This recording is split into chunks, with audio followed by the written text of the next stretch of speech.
Mitchell had to resign as Attorney General and took over a new post, the Committee to Re-elect the President, and he was kind of out of the firing line for the moment. But eventually, the story did get back to Mitchell. Mitchell was involved, but not directly at this point. Mitchell resigned as the Department of Justice Attorney General, which was supposedly a neutral bureaucracy at the cabinet level. And the Committee to Re-elect Nixon was a very partisan post. So anyway, in January of '73, the public trial began of the 5 Watergate alleged criminals, and they were quickly convicted within a month. And the next question is then, how did the Watergate Hotel scandal reveal itself to me as an ordinary citizen? Because I was not particularly following these details in January of '73. And the answer to that question is, in the first place, we don't want to call it a scandal. That is the wrong word. That's how it appeared in the press. But it was a long series of crimes that Nixon had planned considerably years before, and eventually 98 people were convicted of either burglary or conspiracy or perjury or theft or various petty crimes. And it was a couple of attempts at murder, but they never really prosecuted those. They were just allegations. So the press eventually got around to destroying the reputation of Nixon, but it took 2 years to unfold. Anyway, so there was a chain of command. How far did it go up into the White House? And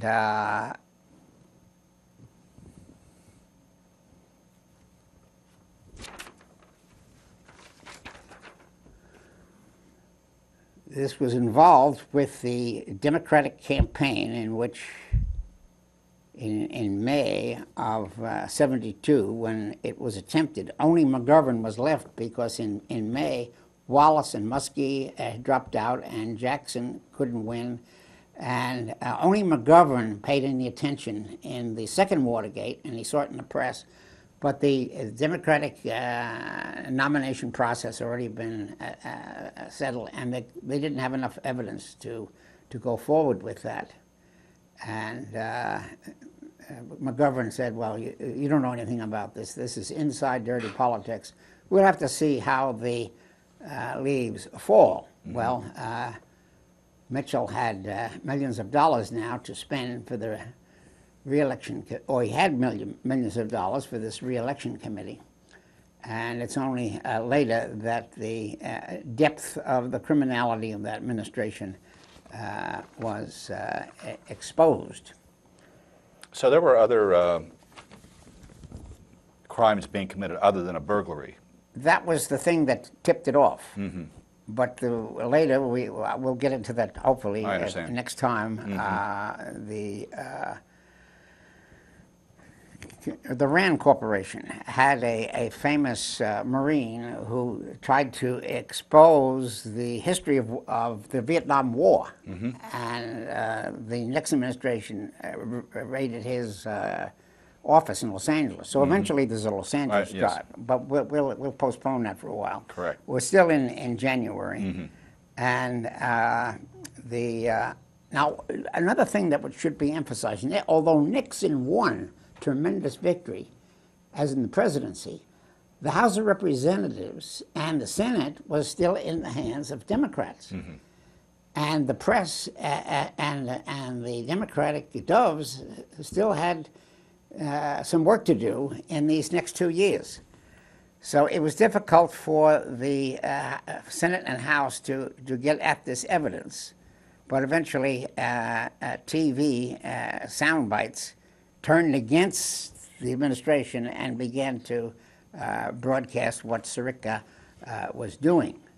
So I guess the next question might be, how did Judge Sirica, the Chief Justice of the D.C. Court, prosecute this case against James McCord and the 4 accused burglars? how did the evidence from the McCord lead up to two new conspirators? E. Howard Hunt. How did his name come in? Well, Hunt was in the White House, and he was the guy who paid the salaries of these people to carry out this little activity. And then eventually, G. Gordon Liddy's name is because he gave the plan to McCord, and McCord was just carrying out Liddy's detailed plans for the burglary. So Liddy now becomes a cause for further investigation. Now, Liddy was a former CIA agent at one, is that correct, or Well, FBI? I think he was FBI, FBI? and he hired CIA agents. I see. But he actually had his experience in the FBI. Okay. And then the unfortunate thing for Nixon was that J. Edgar Hoover died in May. And then Liddy said, well, we can go forward with this. There's nobody going to check us. Okay. The FBI is not going to check us. Okay. But before Hoover died, Hoover got wind of Nixon's plans, and he said, "You're going to." This came out after the investigation. I would advise you not to get involved with the CIA because the CIA had jurisdiction, according to the Defense Department's Act of 1947, for foreign affairs only. And the FBI was supposedly having a monopoly of all domestic activities. Okay. So So they're mixing the two, and that's a no-no. yeah, that's a no-no, but that's what the Sirica had to find out. Well, who's really behind this? Exactly. And he found out there were two kinds of ex-agents who were now working for re-election. They had resigned officially from those posts. Well, anyway, let's talk about Sirica's character. He was the first successful Italian-American who was born in Connecticut and went to Duke University where he got his BA, and then he went to Georgetown Law School. And in 1957, he became a Republican, and Eisenhower promoted him to this D.C. court. And then in 1971, he was promoted by Nixon to be the Chief Justice of the court. That's interesting. Sirica had a reputation of being tough on crime. So when all of these, what is the sentence? 10 to 20 years. Sirica was in favor of 20 years. I see. So he was a hanging judge. Okay. And he was going to get at the bottom of this. He's a real hardliner. He was a real hardliner, even though he was a Republican. Yeah. I find this rather ironic. That's part of the Nixon campaign. We're going to be tough on crime. The Democrats are soft. Well, yeah, but... And he took the Republican thing seriously. So he was a little bit shocked that Nixon himself was involved in this. I see that. So anyway, the 5 burglars were convicted on January 30th. And they were sent to do jail time. Okay. But Sirica wanted to know more. Well, the four who did the jailbreak-in were CIA men: Frank Sergis, Bernard Barba, Virgilio Gonzalez, and Eugene Martinez. Now, these characters had been involved as volunteers or volunteer agents for the Bay of Pigs operation to overthrow Castro. Okay. And they blamed Kennedy and the Democrats for bungling that job, and they had great hopes of getting rid of Castro back in April of 1961. So they were going to do this for Nixon and the Republicans and the restoration of a capitalist Cuba. That was their motivation for doing this. So anyway, but Sirica learned then that it goes much higher, and he brought in a whole White House staff, with E. Howard Hunt.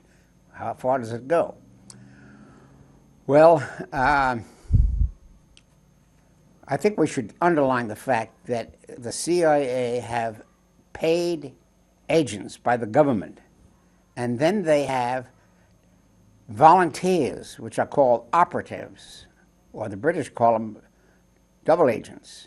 They are volunteer defectors from the other side who work for ideological motives. And the Germans, when I did a lot of research on Hitler's secret intelligence, called them V-men. They were confidential men. And back in the 30s, the American spy films always called them confidential agents. That was a popular slogan for these operatives. Okay. They weren't spies or... Well, they weren't official. Okay. They were journalists. Ah. They were people like the famous novelist. Hemingway? No, the guy who goes to Vietnam. British, who talked about our man in Cuba, our man in Vietnam. Oh, yeah. British. Green? Is that Yeah, it? Green. Yeah. He seemed to be a Catholic, but yet he was very sympathetic to all the communists. Right, you know, right. who was he? Yeah, right. Yeah. Graham Greene. That's Graham Greene. Graham Greene, yes. Yeah, he was, and of course, Ian Fleming. Oh, yeah. He was a double agent for the MI5. That's right. He was a real agent for the British government. But then he discovered there was a volunteer from Yugoslavia who was a double agent, and that was the model for James Bond. Oh, I see. He was a Serb who sold money to the British, sold information to the British, Right. and he also sold money for the Germans. God. That's who. So he's playing both sides. Yeah, Okay. that's who James Bond was. I read that in the archives. I see. So we have these confidential, these volunteer agents working for the CIA. I assume they must be getting a little bit of money to make Well, no, ends meet. They came out of Nixon's slush fund. Oh, I They see. came out of the So- out of the treasury of Mitchell. So they're like mercenaries. Yeah, in a sense. Yeah, they're not really working for a... They're working for the good cause. The For the good Republican cause. Party, Nixon, Yeah, and denounce the I see. Kennedyites. I see. That's Okay. what they're thinking. Okay. All right. Now, anyway, so in July of '73, Congress appoints a new senatorial investigation committee, and this was chaired by Senator Samuel Ervin, conservative Democrat from North Carolina. Now, Sirica asked the Senate, what can the Senate find out with this evidence? You guys have the power of investigation. So we need a special investigation committee to find out what is the connection between Nixon's operations and the Vietnam War, okay? So the next question is, how did the Senate Investigation Committee, chaired by Senator Ervin, what did they discover? Okay. Now they have the power of subpoena. They have the power of subpoena, right? And they could back up Sirica, you know. Yeah, right. Find out. They could subpoena the White House, you know. Well, they can subpoena anybody they want. Let's Yeah. find out the Yeah. evidence here. Exactly. So there was no evidence then learned by the senators, and Sirica extended the indictments, and the two worked hand in hand to get at the bottom of this large plot. Do you think that the fact that the Senate Investigating Committee, when they were conducting their hearings, they were all public, of course, and they were all on television. They were all on daytime TV. Right? So instead of tuning into your daytime TV soap operas at that time, you were watching Senator Sam and his committee eviscerating people like John Dean or E. Right. E. Howard Hunt or someone like that. Right. And then eventually it goes up the food chain to Right. eventually get the chief of staff of the White House. Right. The fact that all this was out there and these questions were being put to these men, do you think that had a lot to start, that had an effect on the other co-conspirators where they're thinking, oh my God, I see what's happening to them. They're going to be coming after me next because he's going to rat on me.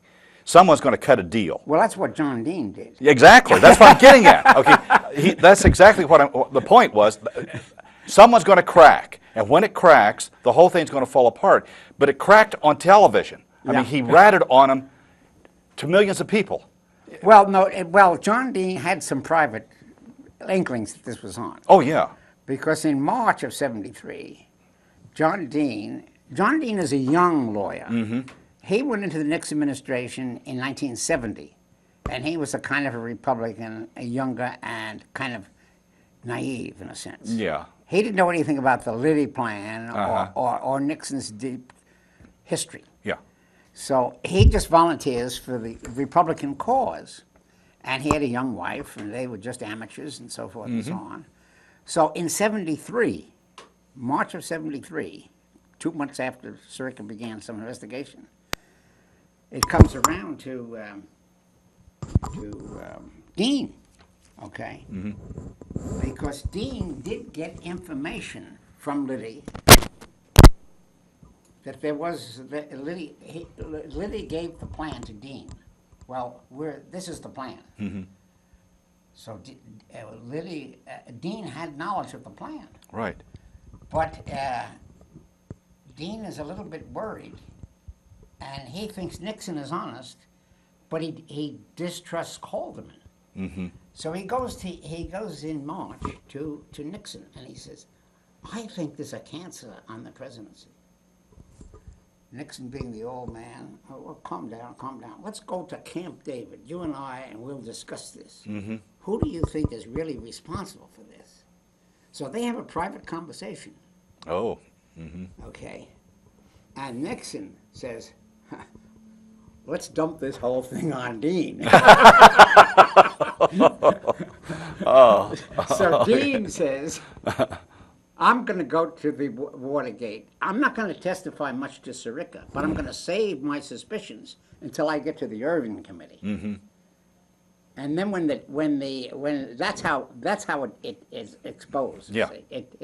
You had it right. Dean turns state evidence. But Sirica didn't know. Sirica thought, "Well, are you guilty?" No. Well, then the tapes.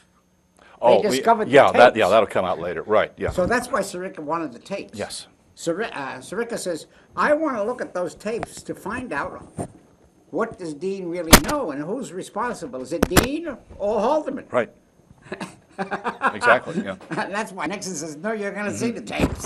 I know what's on there." So this Senate committee that was digging into this, and it's not just Sam Ervin, but you have, what was it, 15 people on that committee? It was a large committee. Yeah, I don't remember who was on the committee. Yeah. But what I wanted to talk about is how did Ervin get the job? Right. Okay. How did he get the job? Yes, Senator Mansfield. Mike Mansfield. Is the Democratic House Majority Leader, or the Senate Majority Leader. And he was a dove from the word go, because he started out as a poor seaman, and back in the 30s went to sea and served in the American Navy, and the American Navy went to Chinese waters. So he knew a lot of it about foreign policy of China. And when he comes back, he gets to Montana, and he takes a history degree, and he teaches history of the Far East at the University of Montana. And then he runs for Senate. So when McGovern and Eugene McCarthy and Robert Kennedy are trying to expose the war, Mansfield plays a cool role. He says, "Well, I'm not going to campaign for you guys, but I think you're on the right trail. But I'm in charge of the whole Senate committee, and I have to deal with conservatives and liberals and so forth and so on. I'll vote for you, but I'm not going to go to the college and..." Yeah. And Mansfield gave stuff to Johnson. And Johnson took Mansfield's criticism, threw him in a file. So Mansfield wasn't making any headway, but secretly, privately, not confidentially, I should say, there were eventually 17 or 18 doves in the Senate who were trying to limit the appropriations to scale back the Vietnam War. And the Johnson administration, and continued on into the next administration.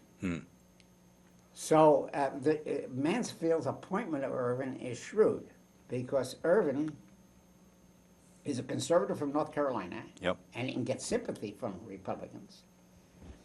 And he was a paradox. He was conservative on race questions, and he was opposed to the Brown versus the Board of Education. But he came from a very small town in North Carolina, and he got a good education. He went to Harvard, got a BA, and he got his PhD, and he got his law degree from Harvard. Went back to North Carolina and became a judge in North Carolina. Okay. Very modest. Mm-hmm. And then he became a senator in 1954 as this Board of Education decision was decided. But he was a constitutional liberal. Mm-hmm. He believed in the Bill of Rights. And you had to have a warrant Oh, yeah. to do all of this Right, stuff. right. So that was the problem of Nixon. Nixon said, oh, I'm in now that I have this conservative Southerner who's probably not going to dig very deep. Mm-hmm. So he was surprised. Yeah, he was just brushing the under it. character that Irvin was an honest man, Yeah. at least on the law. Uh-huh. And eventually he comes around to the idea after passive resistance.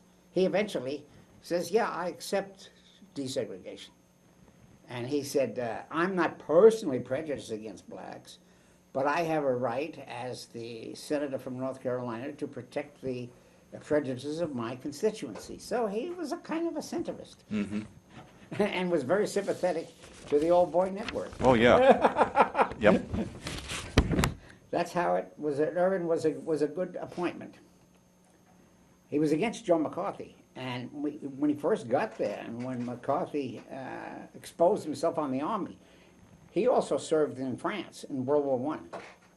Oh. And he did not like Joe McCarthy investigating Marshall, and Uh-huh. no, he didn't believe in that whole ideological crusade. So Irvin then was going to get at the truth according to the Constitution and the Bill of Rights. Mm-hmm. And he was a good chairman. You dropped your microphone. Oh, sorry. There you go. Oh, are we on? I think so. Good. Good. I'm glad you discovered that. So that you got that. Well, we got to Irvin's character. Uh-huh. And now the other important point is that Irvin was very old. And Mansfield appointed Irvin because he guaranteed that he would retire in 1974. And when he didn't have any national ambitions. Mm-hmm. So he was the ideal appointment for those Right. various reasons. Uh-huh. And he lived up to his promise.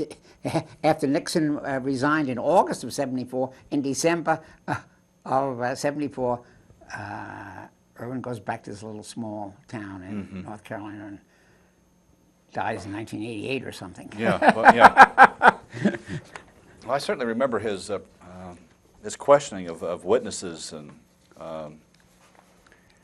sometimes he would quote the Bible. That's right. And then other times he'd Oh, quote Shakespeare. That's right. He had a great line on the hypocrisy of ministers. Mm-hmm. He was a Presbyterian, which is a kind of a liberal church in the South. Mm-hmm. He knew that the old hardline Baptists were a little bit ignorant and Yeah. hillbilly types. Uh-huh. So he gave the story of this minister who didn't like fancy tops on women's shoes, and he was criticizing these parishioners. And the people in the parish who were a little more liberal said, can you cite the text where they condemn fancy shoes? Where is the Bible for that? And they couldn't, and then all of a sudden it laughs. That was one of his humorous stories. That I think we're coming up on a station break here. Okay. We're at the bottom of the hour. This is a station break. This is Athens Speakout, number 312. I'm your temporary host, Jeff Risner, and I'm interviewing Professor Robert Whaley on our Part 2 discussion on Watergate, how the D.C. Court and Senate Special Prosecutor's Office pursued the case against the Nixon administration from January 73 to 1974. And we've already got up to where the Senate Majority Leader Mike Mansfield has appointed Senator Sam Ervin from North Carolina to head the Special Investigating Committee for the Senate to get it to the bottom of the Watergate break-in and other subsequent crimes. we were just talking about the colorful manner that Sam Ervin would conduct the hearings, quoting both the Bible and Shakespeare, lines, Lincoln. lines from Shakespeare. I remember one where I forget who the witness was. It might have been John Dean or someone, but anyway, this person had been left hanging out to dry, and he said that I'm reminded of a quote from Shakespeare's Henry VIII, where Cardinal Wolsey lies dying, saying that if I have served my God half as well as I had served my king, I would not be left naked and defenseless amongst mine enemies. Now, sir, would you say that applies to you? Yes, Senator, it certainly does. Another one of his quotes was from the divine right of kings theory. Ah. The American Constitution overthrew the divine right of kings. Mm-hmm. Now, are we going to have a divine president here? Ah, I see. Mm-hmm. That one really stuck too. Yeah. I rule by decree. Yeah, no, he knew his Constitution. Oh, he knew certainly his history. did. Oh. And I think the ACLU should have given him a prize after he retired. Mm-hmm. Because the ACLU is supposed to defend the Bill of Rights, but the ACLU tends to be have their own prejudice, Mm-hmm. and they never forgave Ervin for his prejudices from the South. Yeah. I think that's a misappropriation of funds on the part of ACLU. Mm-hmm. They get involved in their own ethnic prejudices rather than really looking at the Constitution serves both liberals and conservatives. Mm-hmm. It's a neutral document, Mm-hmm. It's supposed to be. and it should be. Mm-hmm. And it was in the first part of the 19th century, up to at least Roosevelt's day. Mm-hmm. And when Roosevelt kind of tried to pack the Supreme Court, Mm-hmm. the conservatives made a rally, and Roosevelt pulled his horns back a little bit. So the Supreme Court has had its friends among the left and the right. Mm-hmm. The filibuster was used by the South to preserve states' rights. And I think the ACLU then is too much concerned about states' rights, because during the during the Vietnam War, states' rights should be reasserted against the imperial president. Mm-hmm. So the imperial president is not always right, and No. and the Senate is not always provincial. Mm-hmm. There are good senators and bad senators. Right, you have right. to look at the record. Right. So it's the institution that's neutral, Correct. and I think that Ervin served the institution of the balance of power between the judicial branch, the executive branch, and the states very well. Well, let me ask you this. I think we're probably up to question 4. Okay. We're talking about Archibald Cox. What were his legal qualifications for investigating Right. the Nixon? Now, who appointed Archibald? And Well, the special prosecutor takes the place of the attorney general.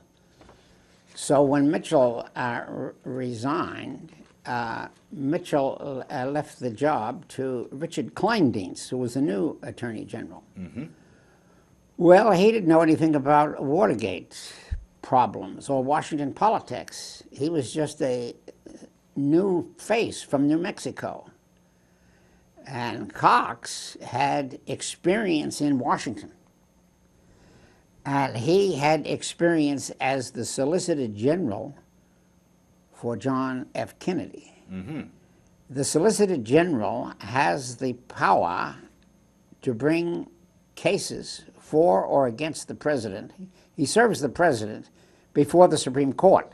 Okay. So he, too, is a neutral judge and is not particularly biased. That's what the special prosecutor is going to do. He's going to get at the truth, regardless of whether Nixon turns out to be defendable or whether he is undefendable.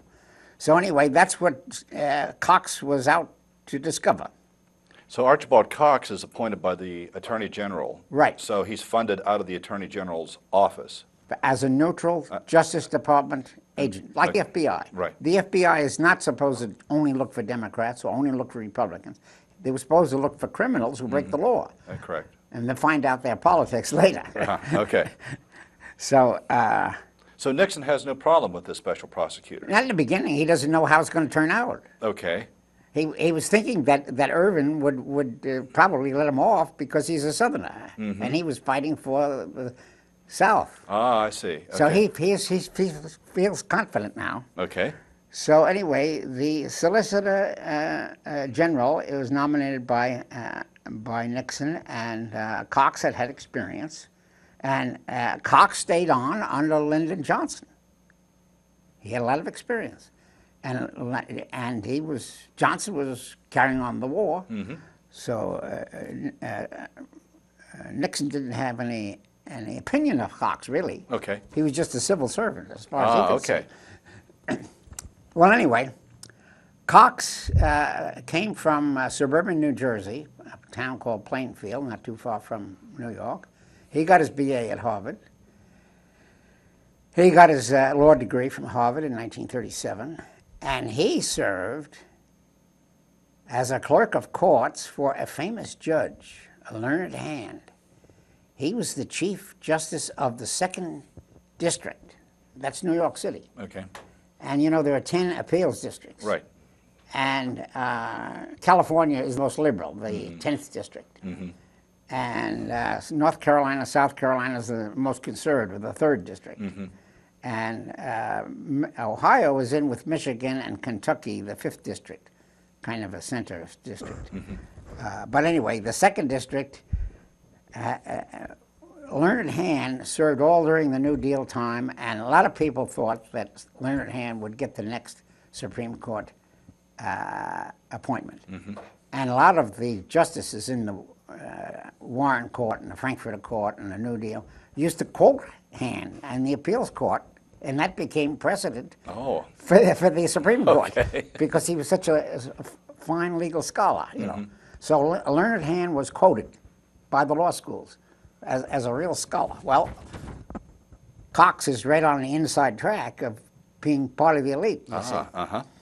So anyway, Cox then had this experience, and in July of '73, the White House official, Alexander Butterfield, who was in charge of those tapes, lets the cat out of the bag that the tapes are there.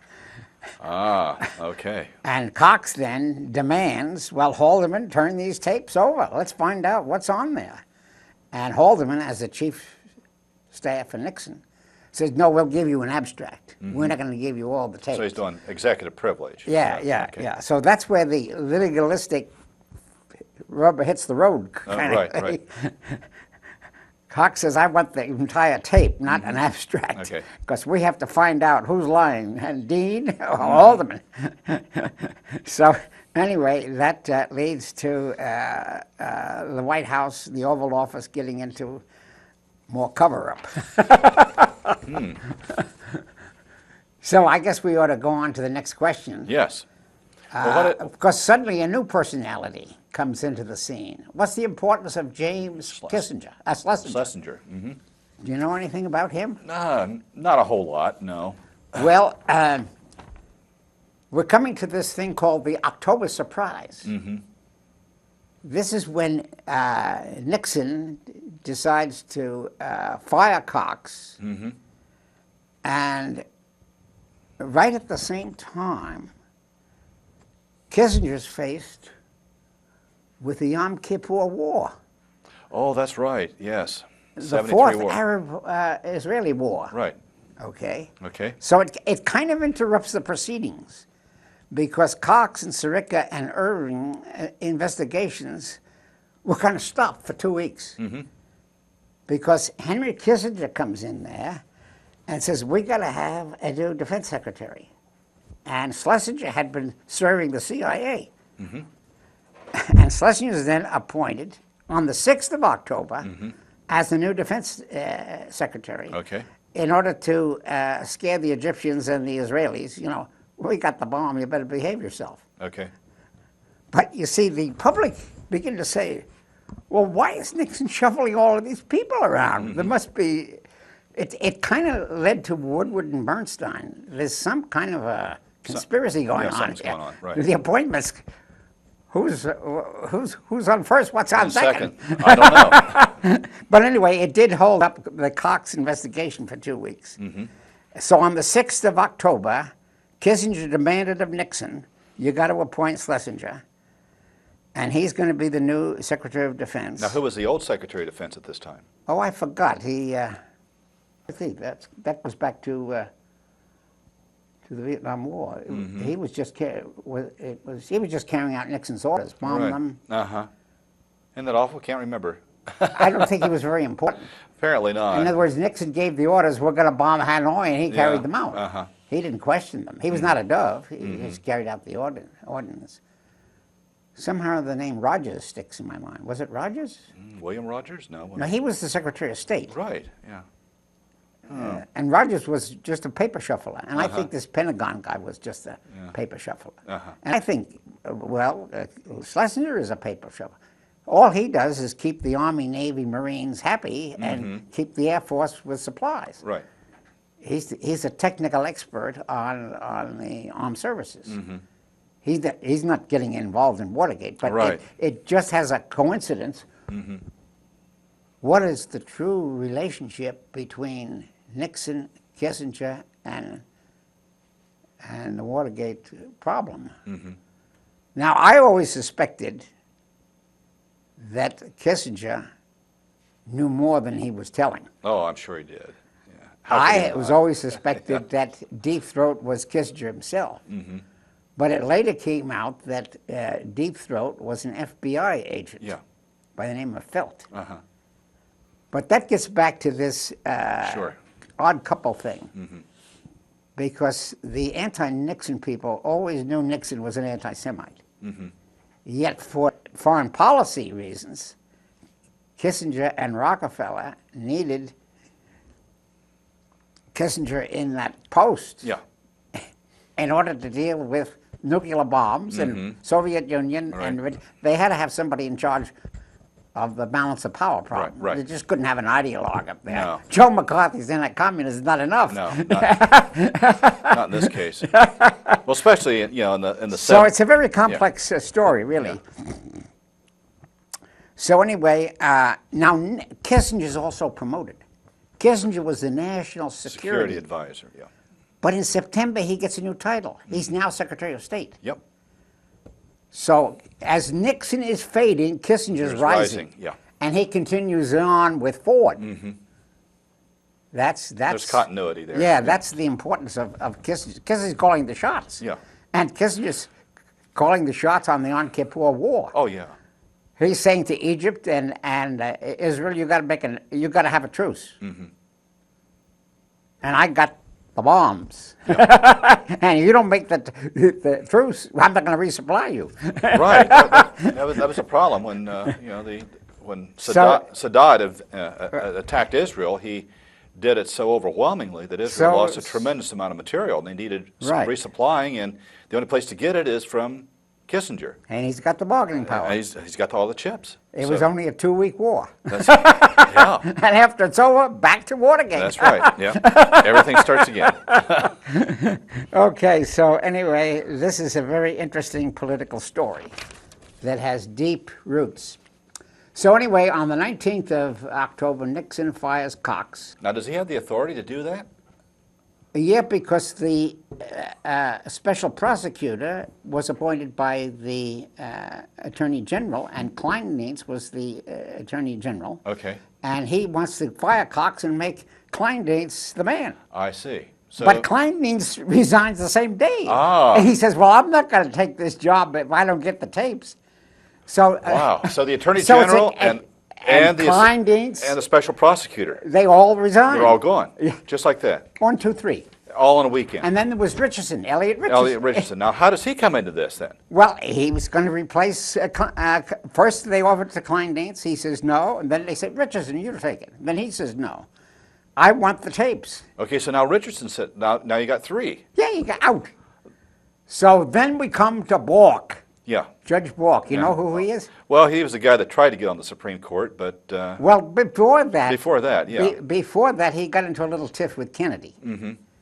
But he's next in line to get the appointment, and he accepts it. Of course. He says, "I accept it because I want to keep the continuity of the Nixon administration.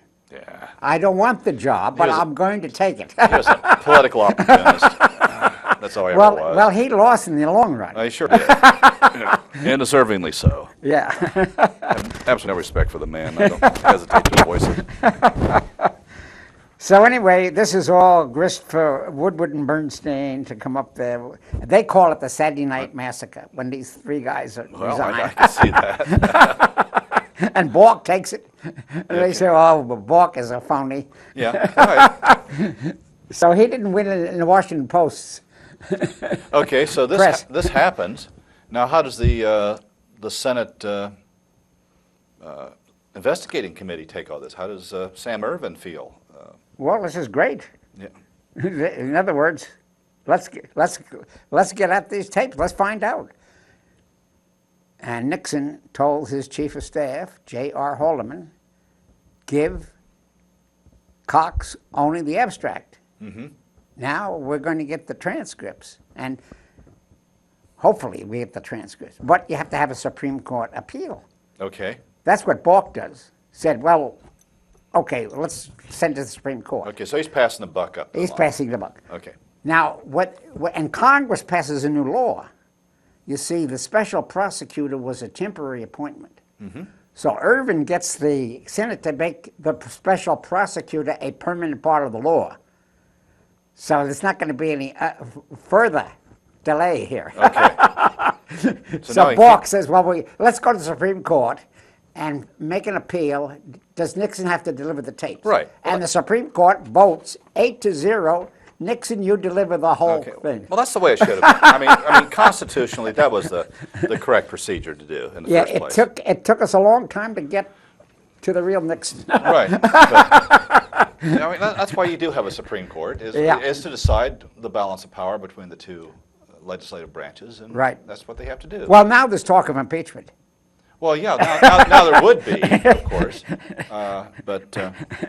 So the escalation is in the Congress and in the press, and the Supreme Court makes its decision in July of '74. We only have a month before it's August. Yeah. It took the Supreme Court a long time, and Irvine and Sirica had investigated a lot of people, and the new special prosecutor was an unknown Leon Jaworski. Ah, yeah, Jaworski, yeah. And he was a nominal Democrat, but he's not too significant because the Supreme Court, in a sense, did away with who was the Supreme Court. I mean, the special prosecutor was an irrelevant thing. Mm-hmm. Okay. It is now. It had a little. Mm-hmm. It had a little. We got a couple of minutes for each summary. I think we'll probably have to stop here. No, we still got 7 minutes. Well, we got 7 minutes. Yeah, we got 7 minutes. Yeah, Okay. okay. So anyway, Nixon shuffles these jobs around, and Schlesinger's in part of the shuffle, and Cox retires. Let's just get rid of Cox. Cox retires to Harvard Law School, and he made another political mistake because Ted Kennedy, Senator Ted Kennedy from Massachusetts, was thinking of appointing Cox to the Supreme Court. But Cox made a political mistake in not supporting Jimmy Carter's election in 1976. So Cox was passed over for a possible Supreme Court appointment. Mm-hmm. That's just a little bit of the biography of Cox. He had a missed opportunity there. Obviously. Well, let's go to this question here. After the Supreme Court voted 8-0 that H.R. Haldeman, who was chief of staff of the White House, had to deliver the complete tapes to the Ervin Committee, what happened to Haldeman at that point? Well, he was fired by Nixon. Okay. He was, well, Nixon fires Dean and forces Haldeman and Ehrlichman to resign. Yeah. That gets Nixon out of the loop. Right, but now I remember them testifying before the Irwin Committee. Yeah, I remember them being up there and trying to, state their stories and things, and things just not working out very well for them. Well, you see, Haldeman and Ehrlichman were loyal Californians. Mm-hmm. They had known Nixon back in the 1950s. Mm-hmm. They had both graduated from UCLA, Mm-hmm. and they were advertising men. Yes, that's right. Yes. And their job in the White House was to be the SOB. If you wanted to see Nixon, you have to go through Haldeman. Mm-hmm. So Haldeman was holding all of this up. Mm-hmm. But when all of these people resign and they have the Saturday Night Massacre and it goes to the Supreme Court, well, Nixon just says, well, okay, we got to get rid of, we just got to make somebody responsible, and maybe we can't have Haldeman anymore. We've got to have a new face here. Right. Now, Haldeman accepted his fate as a loyal soldier, resigned and went back to California and made money in the advertising business. Ehrlichman was bitter about Nixon because Nixon had to resign, but before Nixon resigned, John Ehrlichman wanted Nixon to pardon him. Yes. And Nixon said, I can't do it. I'm going to have to resign myself. So Ehrlichman kind of was bitter about Nixon in the 80s when Nixon was I know retired. he wrote a book about it. Yeah, he wrote his memoirs. And giving his story that he was betrayed by Nixon. Now, there's one character that always sort of fascinated me was a creepy character named Chuck Colson. Do you remember him? Yeah, I do remember him. Uh-huh. And he went to jail. Yeah, I remember he served some time. And he got religion there. He had a religious experience. He came out of the jail as a Christian, and he came and he confessed. He confessed publicly that he had misinterpreted it, and he tried to ask forgiveness as a Christian. Now, I guess that's why you are a little bit suspicious. You think that last-minute confessions are not valid? Is that it? You don't believe Colson, is what this? I don't. To be honest, I don't believe a word of it. I think basically he was just playing to the crowd, so. Well, I guess he made money on his book. Certainly he made money on his memoirs. Yeah. Well, everybody seemed to be making some money out of this. It's kind of ironic that you have all these constitutional questions, all the laws have been broken, and some people actually served, like Colson, he was in jail, and Ehrlichman, I think, had to serve some time. Colson served time. Yeah, but they for cover-up and conspiracy. Yeah, and they come out of it. And G. Gordon Liddy served time. Now, he was in jail, and of course, he wrote several books. They actually made a movie about the creep. Yeah. I mean, I can't believe they actually made him a hero. Well, you can't make a movie about a bad guy, can you? So he has to. Gordon Liddy made money in Hollywood. Yes. Yeah. He came to Ohio University and talked to the Memorial Auditorium. Yeah. And so did John Dean. And they were paid for it. They were paid for it. Now, when John Dean came, I was kind of curious to see that there were about 20 diehard Republican students who had little signs up. Boycott this. Don't see John Dean. He stabbed Nixon in the back. But most of the students went into it was in Memorial Auditorium. Yeah, right. And no, it was in the Convo Center. He filled the Convo Center. Oh, that's big. Dean went to, Liddy went to Memorial Auditorium. Okay. And he got a pretty good crowd. But he was largely an entertainer. He didn't say you're anything right. I mean, he's a talk show host. But Dean gave a very sober, reflective, legalistic thing of how he decided to. He was either going to be the fall guy and the scapegoat, or he was going to expose Haldeman. And that's what the tapes proved. Right. That it was Haldeman. The 8.5 minutes missing. Oh, they that's never right. discovered that. Uh-huh. Who Oh, yeah, they blamed it on some secretary, some lady who worked Well, on, and the lady was named Rosemary Woods. yes, yes. And she was a loyal secretary who knew Nixon back in the 50s and just swore up and down that she was responsible and she just accidentally cut out the tapes. Yeah. None of the Democrats believed it. No, I because think, yeah. It was in June, June Oh. 20th of 72, 3 days after the Watergate conspirators were caught. Mm-hmm. That they Yeah, disappeared. yeah, she knew there was something on there that's going to lead to trouble. So either Nixon himself ordered her to do it, or she said she did it. Well, maybe she just fell on her sword for the great Republican cause. Yeah, I think the FBI demonstrated that for And her. she couldn't yeah. go to jail for anything. Right, right. just- Well, if she accidentally. Yeah, she did. Right. But then he had a cartoon of her sitting at the desk, reaching over Yeah. 8.5 feet. Yeah, that's right, yes. To pull that button. How did she do it? Oh, it's I terrible. love that cartoon. Yeah. There's a lot of humor came out of this. It was humorous for the Democrats, a little bit tragic for Republicans. Oh, I know. It was, I had a Republican uncle who, long after Nixon was convicted, long after he was retired, said, you know, there's a plot on to get rid of Richard Nixon.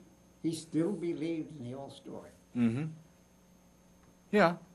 Just like Buckley, still believed in Joe McCarthy after Joe McCarthy had been censored.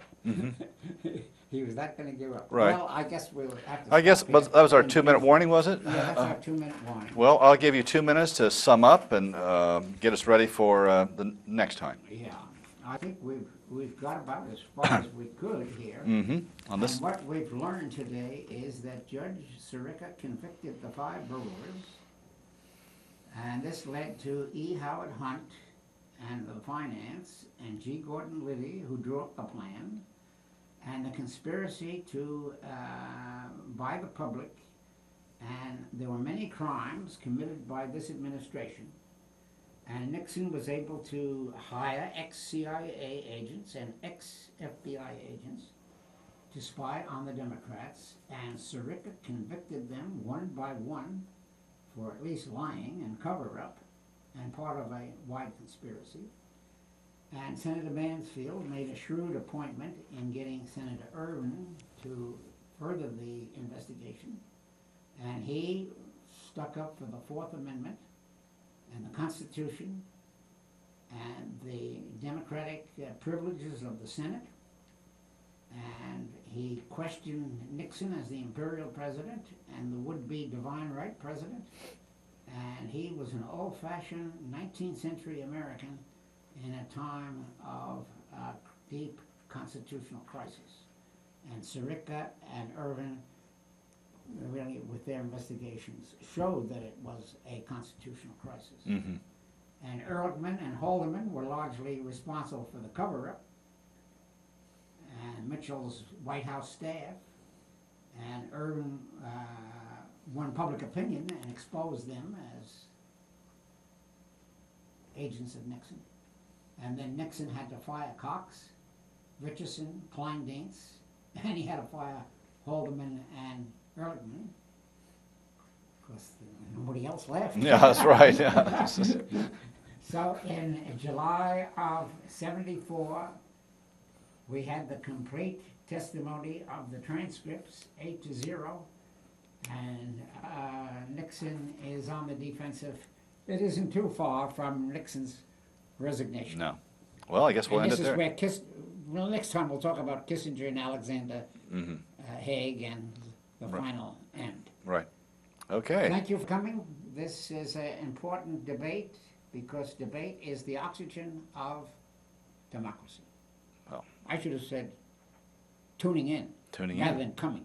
There's no audience out there.